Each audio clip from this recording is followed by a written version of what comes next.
I would say too, the growth mindset has to be considered. How open are they to feedback? How open are they to taking risks? How have they demonstrated that they're willing to learn, make mistakes? We know that leadership is a humbling experience and that we make lots of mistakes sometimes, and they're not necessarily all bad because they teach us how to be better. And I've seen people who are really great, high performing individual contributors, and they're known for that. And when they move into the leadership role, they struggle because they don't yet know or they're not comfortable with the people side of leadership. And they keep reverting back. And that's when we see the micromanagers or whatever. Welcome to the Made Leader Podcast, where exceptional leadership isn't about who you are, but who you choose to become. Join your host, Jen Arnold, for expert interviews, real-world stories, and practical advice that transforms managers into exceptional leaders.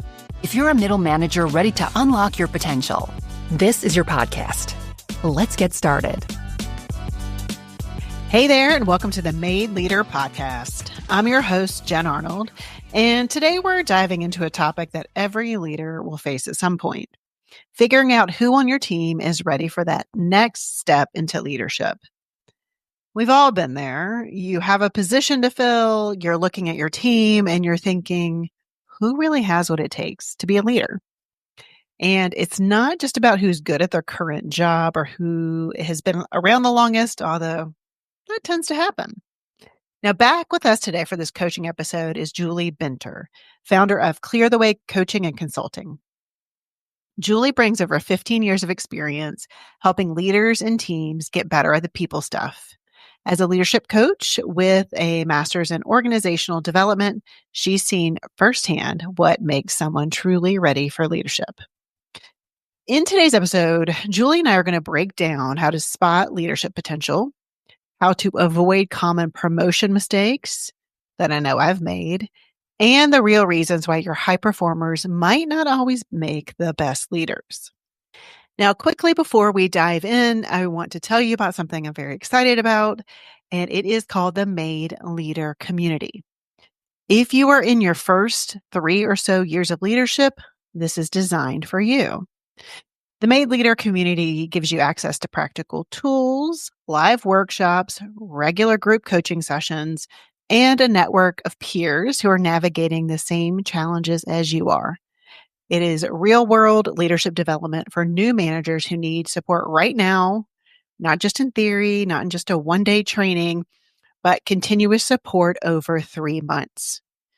We're starting in June at around 3 months, June, July, and August. And right now, the price is $5.99, and it is the least expensive I'm going to make it. The next time I run this, it's going to be at least double the price. So if you feel like you need a little bit more continuous support in navigating some of these new leadership challenges, check out our website at growthsignals.co. I will link up the Made Leader Community in the show notes. Now, without further ado, let's get on to today's conversation. Julie Binter, welcome Hi, to the Made Leader Jen. Podcast. Welcome back, should I say? Thank you. Thank you. Thank you. It's good to be here. And what is going on in your world?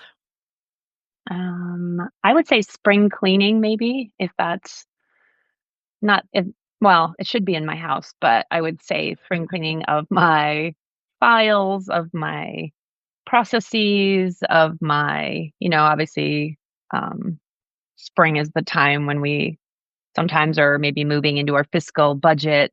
If we have not an annual budget, that kind of thing. And so I'm taking inventory of the way that I manage my time, the systems I use to manage my time, and just, I guess, doing an audit of all the things that I'm using to keep myself on track and making some decisions on whether or not those things are working or if I want to explore other options. So kind of a fun time. I'm looking at different things and tinkering around, but at the end of the day, I still have systems in place, but I know that they're not 100% effective. So That sounds improvement highly productive. Yes, finding the time to do it is the hardest part, but I know I need to, right? Try to do the important things. Well, I'm glad you've been productive. For the past week, I've just been trying to make it out of bed after having some virus of some sort. So hopefully there'll be no coughing fits or anything like that. So very glad your spring is being highly productive. Yeah. Mine has not been, but that's okay because it will be. Well, I hope you feel better. Now, today, what we decided we were going to talk about is when you're a leader, there are times, at least it's been in my leadership career, where you have the chance to promote somebody into a leadership role. And, or maybe, they want a leadership role outside of your team because there's not one existing. So Mhm. today I wanted to talk about how do you know as a leader who is promotable or who is ready for a leadership role? Mm, that is such a loaded question, Jen. Well, I think we get it wrong a lot, and I think it's also very hard to pick, to choose, right? To see, because I think as a leader, we only see one lens. And truth be told, people show up in different ways when we're there versus not there Mhm. sometimes, right? So you don't really know what's going on. Um, so when you think about that, how do you know? How have you known, or what can people start looking for? Gosh, a couple of things come to mind, so I'm gonna try to bucket it because I know our very first podcast, we kind of talked about all things, and you were I'm very taking notes. gracious to summarize. You were very gracious to summarize the bulleted list on the landing page for the podcast. I think the first thing that comes to mind is the being in the organization itself. So to figure out, is this person looking to be a leader in the organization, or are they looking to more generally become a leader, whether inside or outside? And I think within every organization, we can all pretty much agree that there are standards or expectations or goals that an organization has and behaviors that an organization wants to see in their leaders. And so I would start there to think about what is necessary for a person to be a leader in this organization.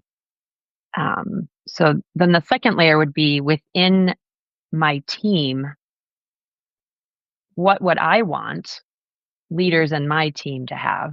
So maybe what are my expectations? What is my vision? What is the culture, if you will, or the ways that my leaders show up?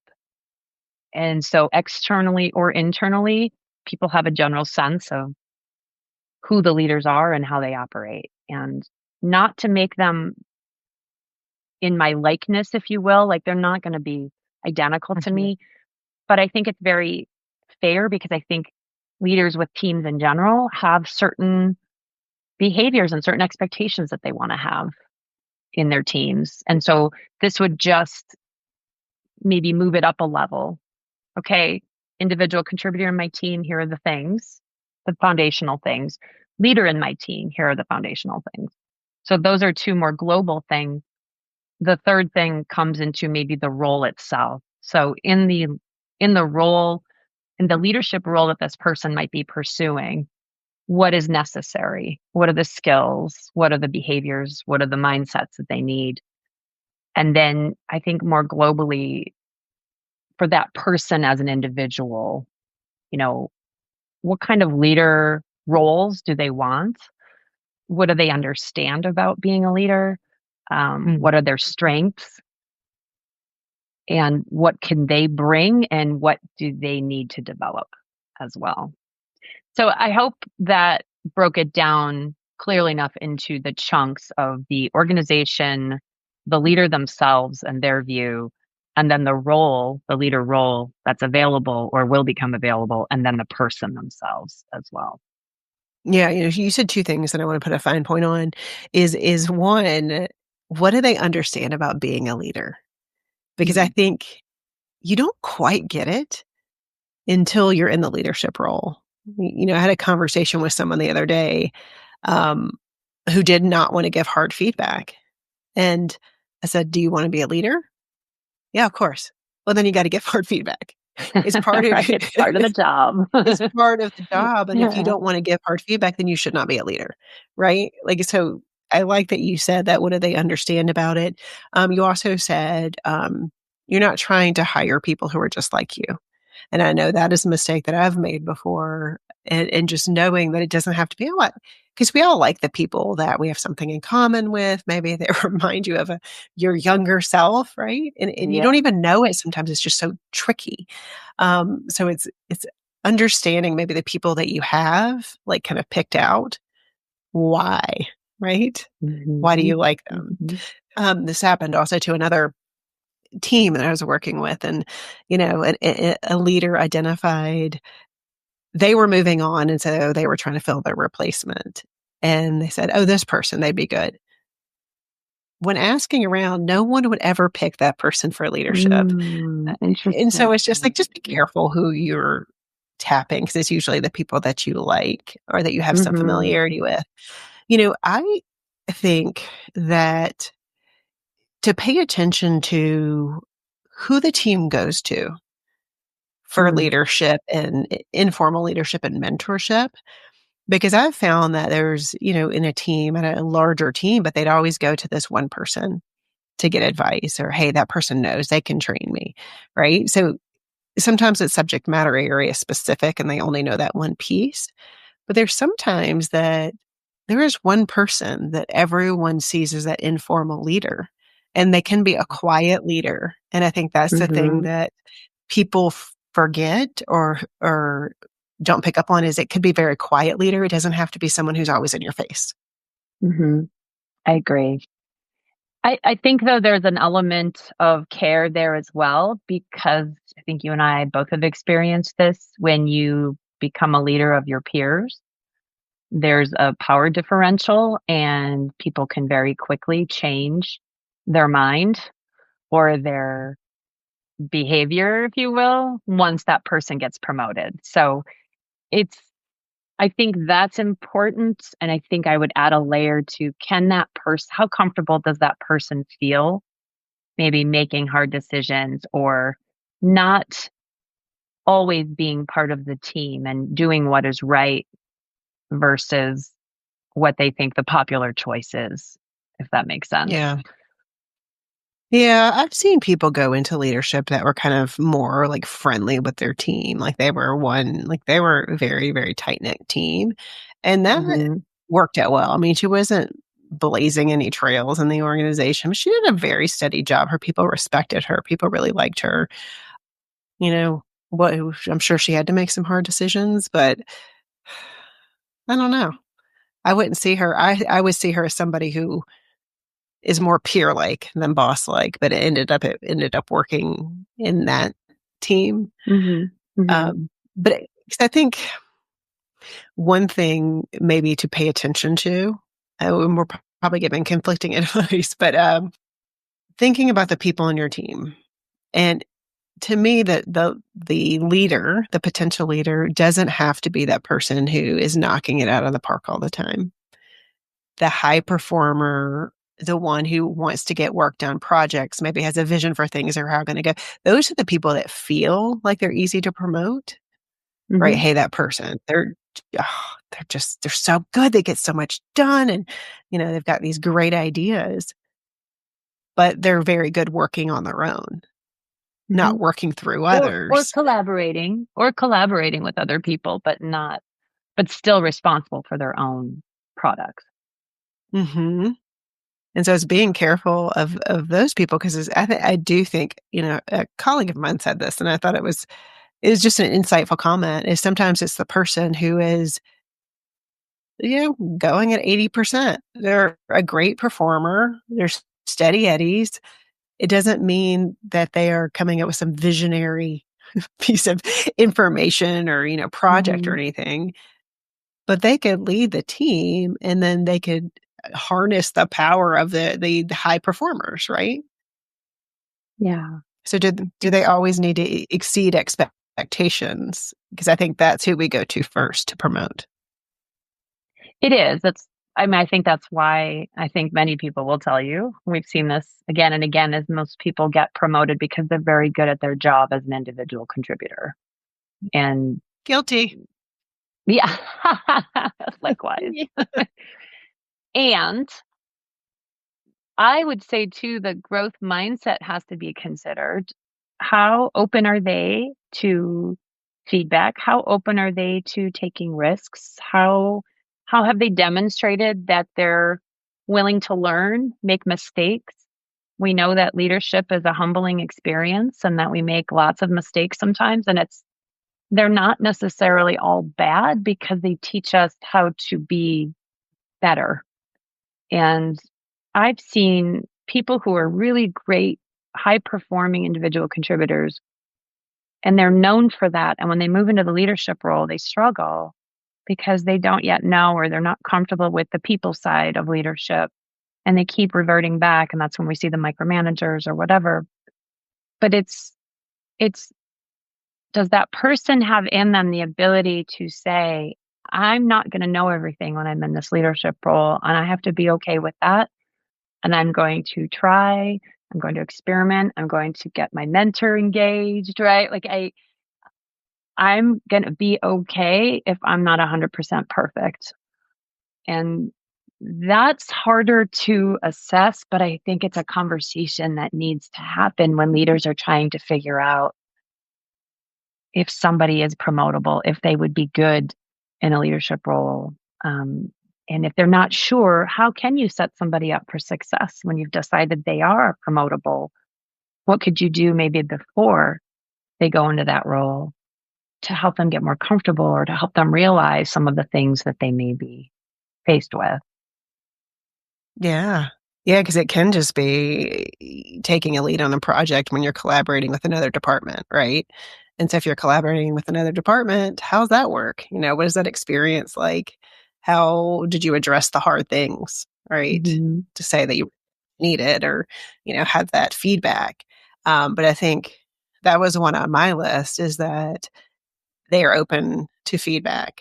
You've given that person feedback, taken it and said, okay, even if at first it wasn't, they had maybe a deadpan reaction, but eventually they got it together and they said, okay, I'm going to work on that. Right. So they're open to being coached. I think that is a huge one. What that got me in the past, this is one mistake I made. I remember I had somebody who used to always come to me and complain. Everything was good enough and so and blah, blah, blah. It was complaints, not solutions. And I decided in my naivety, promote her. I was like, well, go fix it then. If you have all of these concerns and complaints, you're obviously seeing things that you're going to go fix. And that was humbling for her because she was like, Mm-hmm. oh, yeah, it's not that easy. In retrospect, it was not a good promotion because I would say now, promote the people that are coming to you with solutions. With, hey, I've noticed this problem. Here's a few thoughts I have. Not, I've noticed a problem, period. Mm-hmm. Not super helpful. And I don't know what got into me at that point. But I did promote that person. They ended up kind of being, they didn't crash and burn or anything, but it was something I didn't realize at the time that probably wasn't a promotable behavior, complaining all the Yeah. time. Yeah. Well, and even as you were sharing that example, I was thinking about somebody's maybe willingness, their comfort level, their skill level to be able to work on those problems. To your point, I'll promote you so you can go solve them.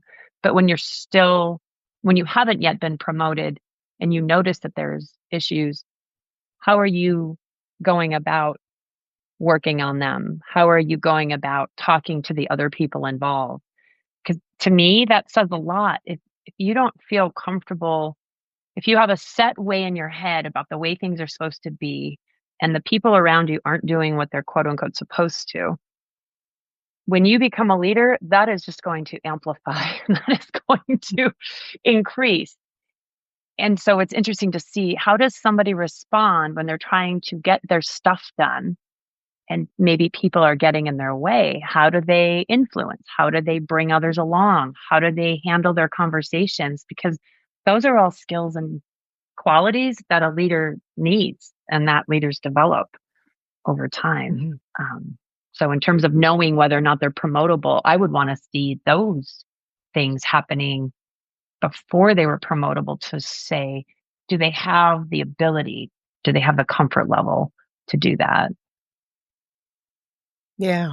Yeah, it matters. It's just like noticing how people are behaving, how they're behaving in Hmm. team meetings, how they're, are they speaking up? Are they, creating cliques? Are they more like talking to everybody in the room? What's their reputation across the organization, especially when it Yeah. comes to collaboration? Because as a leader, it is vital for you to collaborate with peers, Hmm. your stakeholders, like everyone, your reputation in the organization, right? Would how do you act with them right now?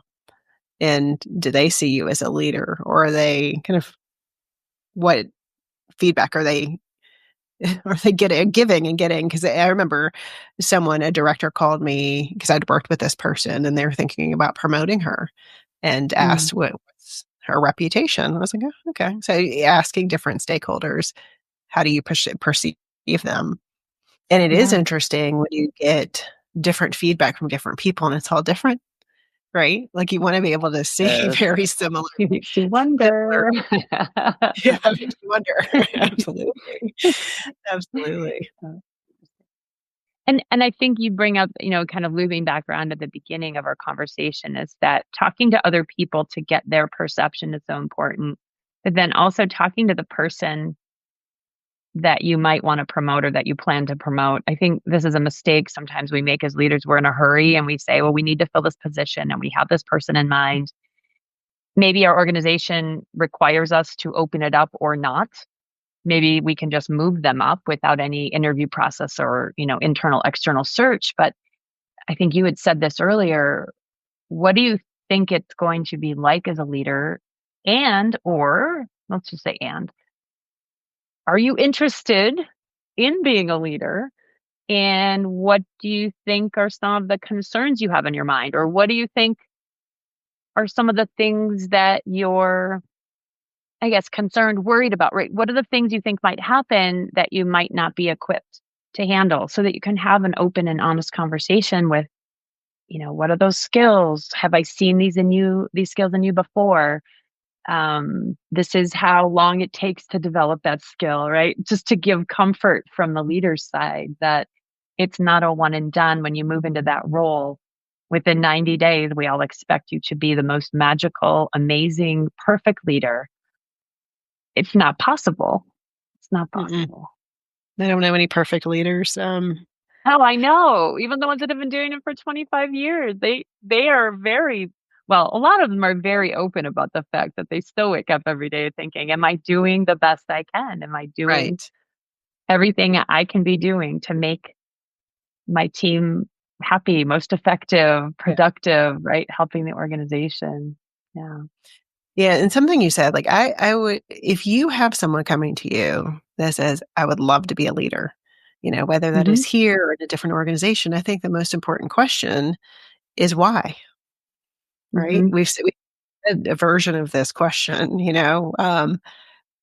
but asking them why is a clue to what they really want, right? So is it more information? They get to be in meetings that they weren't, in before. Is it a status thing? And if they don't say anything about actually, I'd love to lead people. I'd Hmm. really like to bring an idea, to get the most out of the team to bring this idea forward. And if people are not mentioned, Yeah. that is a clue. Because if you don't like the Agreed. people part,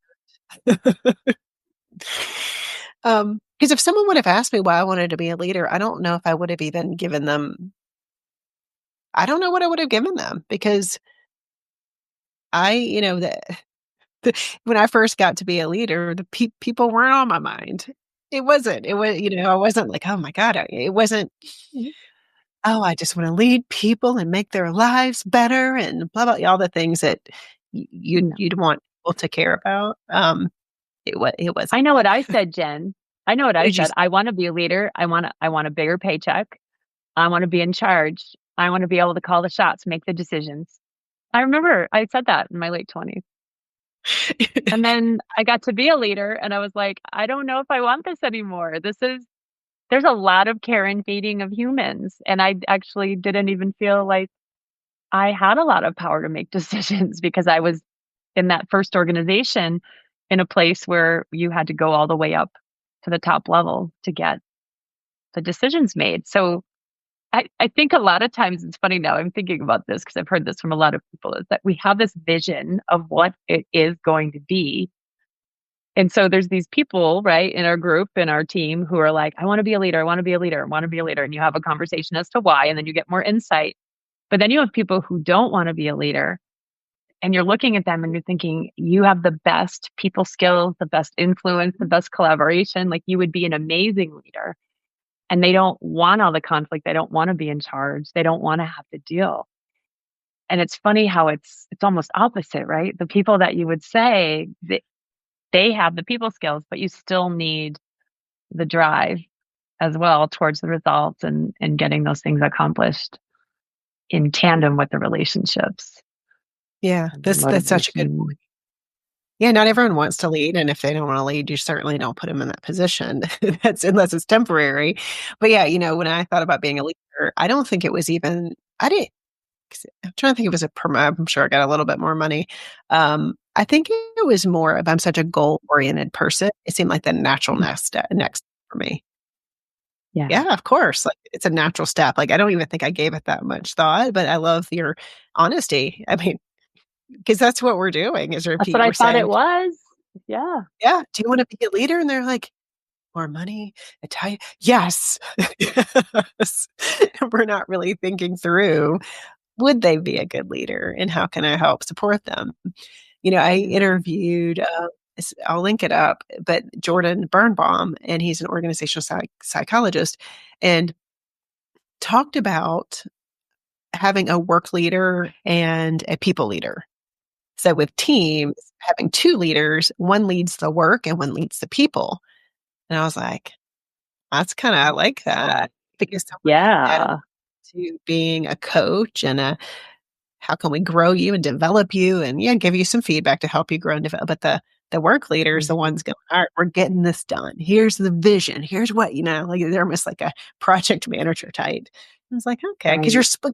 think about management in general, two skills that can sometimes go against each other, right? I'm a caring person. I love people and I want to help them grow and learn.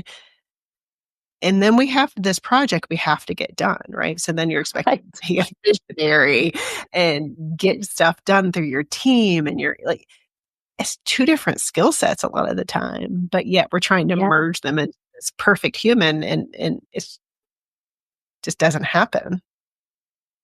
Yeah. You're bringing up the disc circle for me.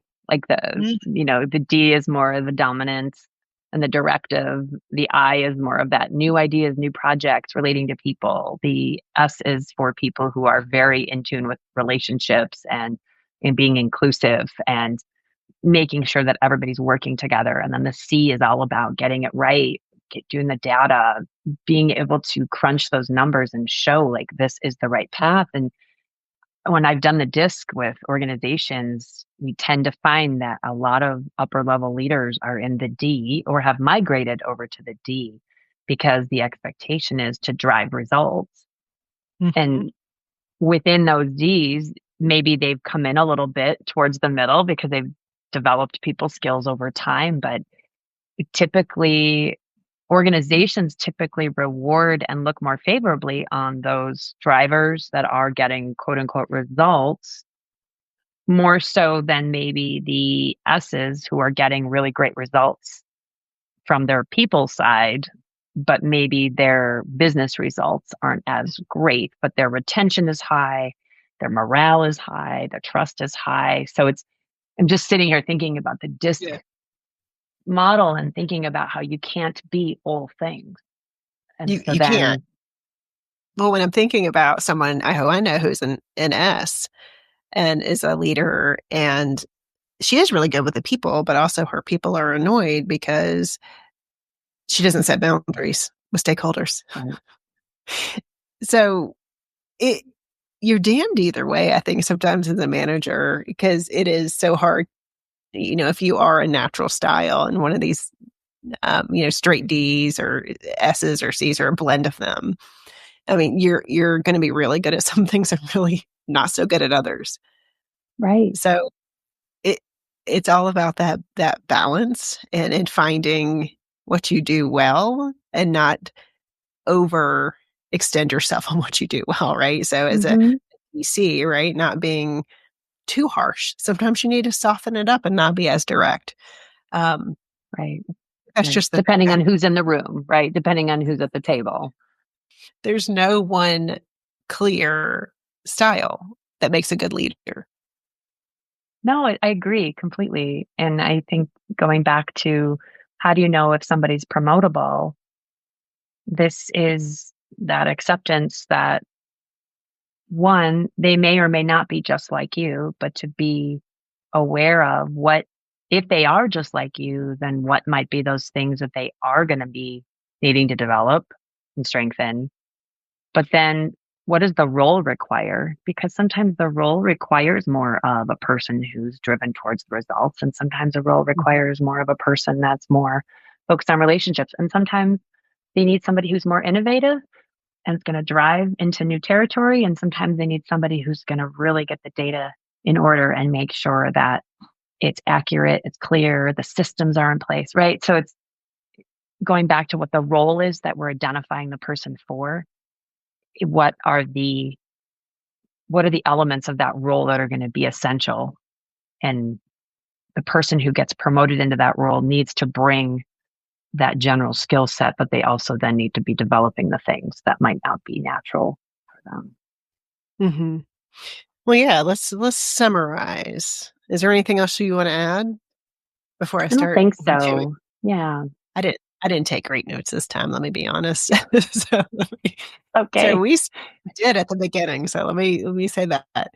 So in the beginning, does a leader wanna be a leader in the organization, or are they just looking to lead anywhere? So even if it's outside of the organization, um, what do you want if they're gonna be on your team? What leadership qualities do you want your leaders to possess? Do they have that? And then you just talked about the role itself.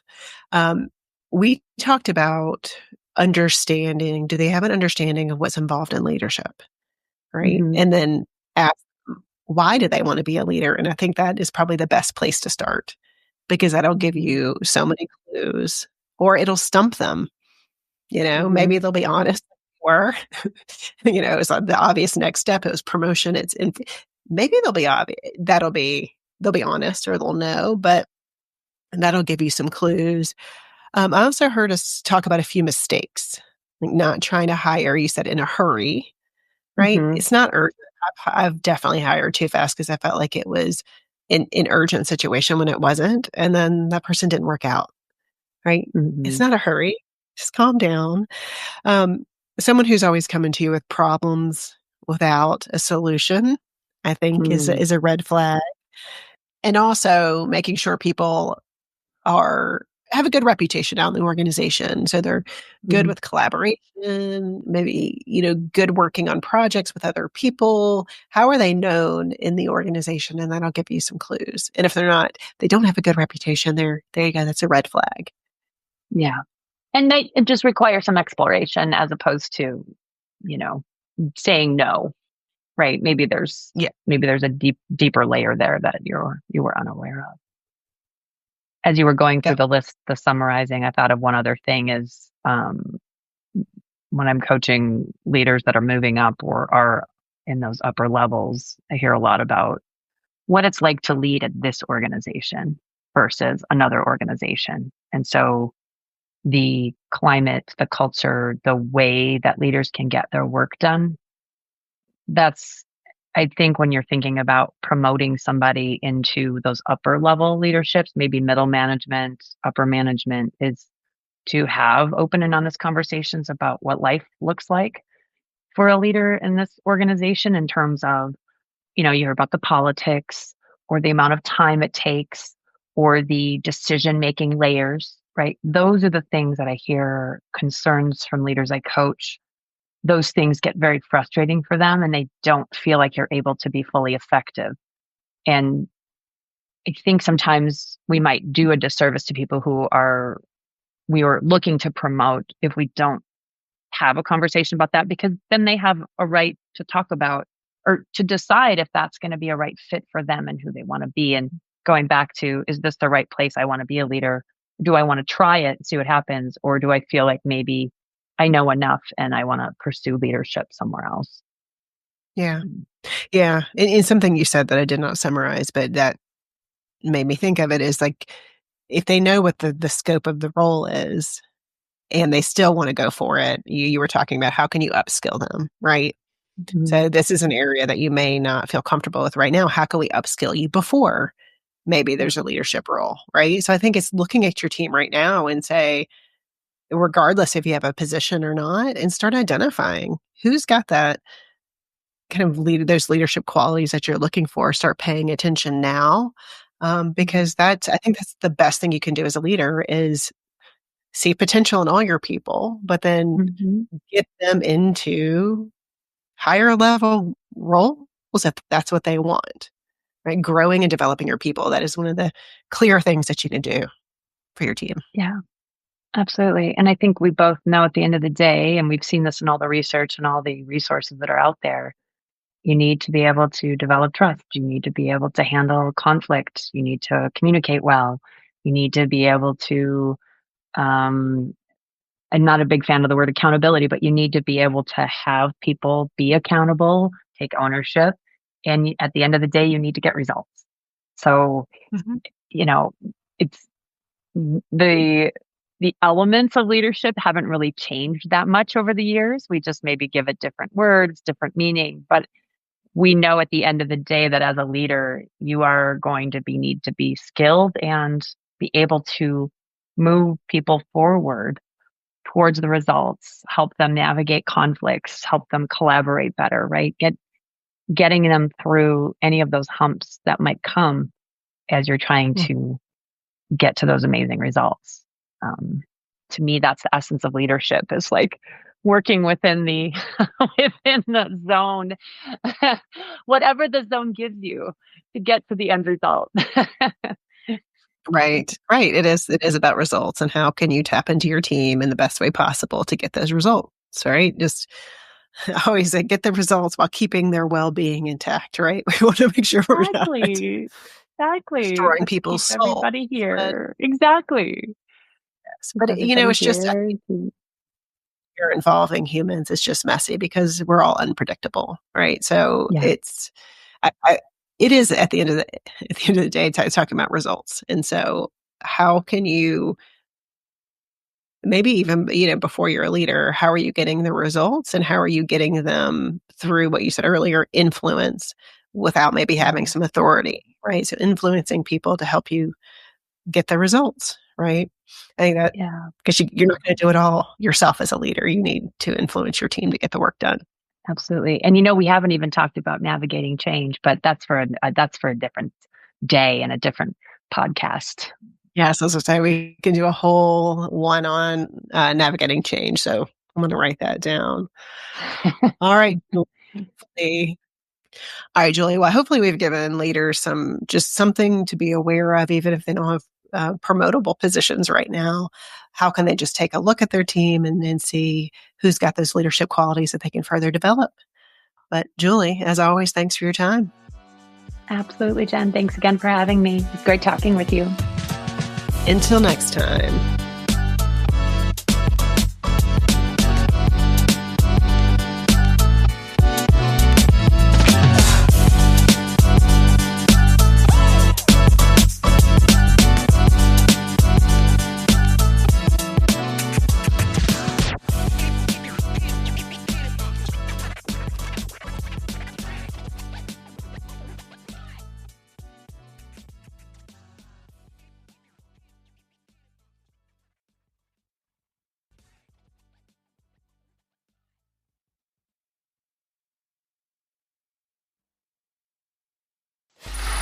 Free audio post-production by alphonic.com.